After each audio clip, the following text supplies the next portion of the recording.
My dear brothers and sisters in Jesus Christ, a young man had a dream one night. And in the dream, the Lord appeared to him and said, "Young man, you have been very devout. I have a little task for you. Just outside your cabin, there's a huge boulder. I want you to push that boulder." Being an obedient young man, he woke up in the morning, and rightly so, outside his cabin, there was a huge boulder. And he began to push. He began to push from morning till evening, for days, for weeks, for months, in the hot sun, in the cold weather. He began to push and push the boulder, but the boulder never moved an inch. But he kept on pushing. But when things don't go the way you want, what happens? You get disappointed. Despair and hopelessness creeps in, and these are seeds sown by the evil one. These are moments of temptation. When things don't go the way you want, the evil one comes and sows seeds of despair and hopelessness. And rightly so, the evil one came to this young man and said, "Oh, young man, you're wasting your time. You've been pushing this boulder from morning till evening for days, for weeks, for months, in the hot sun, in the cold weather, in the rainy weather, but the boulder hasn't moved an inch. You must be crazy to follow this God's order. Forget about it. Go about doing what you do best." But the young man, who was devout, didn't give in to his despair, but he said, "I will take it up to the Lord." So that night he said, "Lord, I want to talk to you." And the Lord said, "All right, son, what is it about?"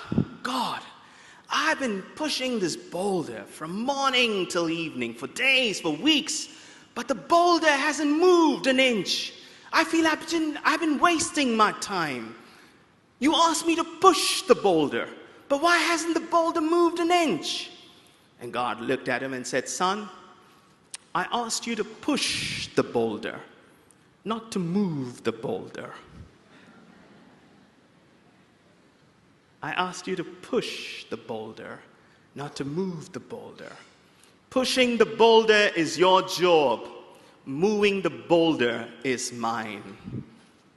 Sometimes we like to play God. Let God be God. Let's do what God expects of us.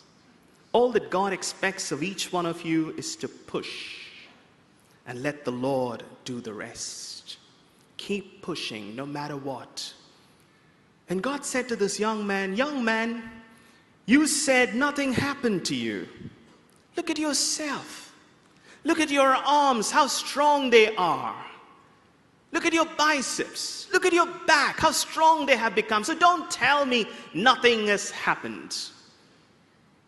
Keep pushing no matter what. Your job is to push. God's job is to move the boulder. PUSH is an acronym for pray until something happens. Keep praying until something happens. Keep praying no matter what. Don't give up, and don't give in to your despair and hopelessness. Remember, those are seeds of the evil one sown into your heart. No matter what, keep pushing and let the Lord do the rest. Keep praying until something happens. I know some of you here would be saying, "Oh, Father, I keep coming to this shrine. I keep praying and praying, but nothing seems to happen." I want you to remember, God's delays are not God's denials. When God is delaying to answer your prayers, He's not denying your prayers. He's just waiting for you to give you the right thing at the right time. He knows what's best for you. He cares for you. If He cares about the birds of the air and the lilies of the field, aren't you of much more value than they? You keep pushing and let the Lord move the boulders in your life. You know what those boulders are this morning. For some, it could be a financial problem, worries, anxieties, fears, failures, disappointments, rejection, abuse, pain, hatred, anger, unforgiveness. For some, it could be a physical illness that you're going through at this moment. Maybe a cancer or a heart disease or an arthritis or a diabetes.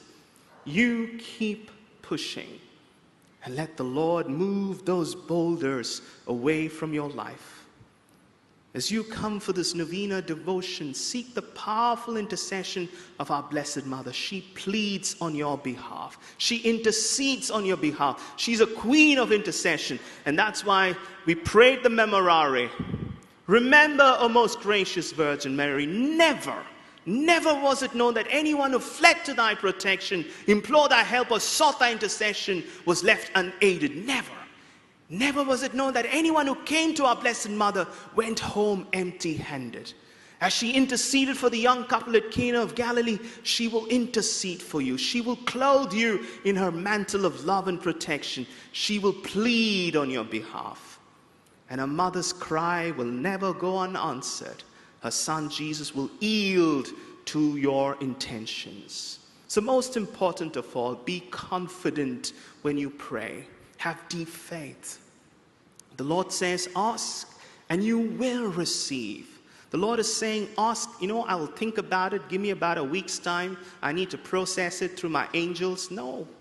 He says, ask and you will. It's definite promise. It's for you to claim these promises with deep faith. Ask and you will receive. Seek and you will find. Knock and the door shall be opened for you.